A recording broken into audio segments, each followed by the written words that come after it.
আপনি কি জানেন একটা ছোট ভুল পুরো একটা জাতিকে ধ্বংস করে দিয়েছিল?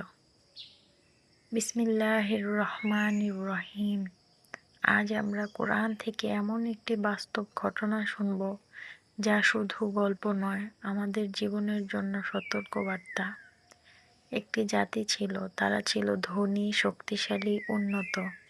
কিন্তু তাদের একটা বড় সমস্যা ছিল, তারা আল্লাহর দেওয়া নিয়ম মানত না। তাদের নবী বারবার বলেছিলেন, আল্লাহর আদেশ মানো, অন্যায় ছেড়ে দাও। কিন্তু তারা কি করল? তারা নবীর কথা শুনল না, বরং উপহাস করল এবং গুনাহকে স্বাভাবিক বানিয়ে ফেলল। এক সময় আল্লাহ তাদের পরীক্ষা করলেন।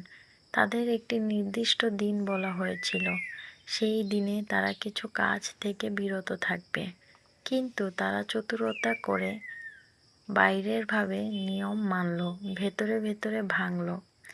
তারা বলল, আমরা তো নিয়ম ভাঙিনি, কিন্তু আল্লাহ সব জানেন। কুরআনে এসেছে, আল্লাহ তাদের এই প্রতারণার কারণে কঠিন শাস্তি দিয়েছিলেন। সূরা আল আরাফ। প্রিয় দর্শক, আজ আমরা কি একই ভুল করছি না? আমরা বাইরে ভালো থাকার চেষ্টা করি, কিন্তু গোপনে অনেক ভুল করে ফেলি। আমরা ভাবি কেউ তো দেখছে না, কিন্তু আল্লাহ তো দেখছেন। এই গল্প আমাদের শেখায় আল্লাহকে ফাঁকি দেওয়া যায় না। বাহ্যিক ভালো কাজ যথেষ্ট নয়, অন্তরের সততা সবচেয়ে গুরুত্বপূর্ণ। তাই আজ থেকে আমরা শুধু মানুষের সামনে না, আল্লাহর জন্য ভালো হওয়ার চেষ্টা করি। কারণ যিনি সব দেখেন, তার কাছে কিছুই লুকানো নয়। আল্লাহ যেন আমাদের সবাইকে সত্যিকারভাবে সৎ হওয়ার তৌফিক দেন। আমিন।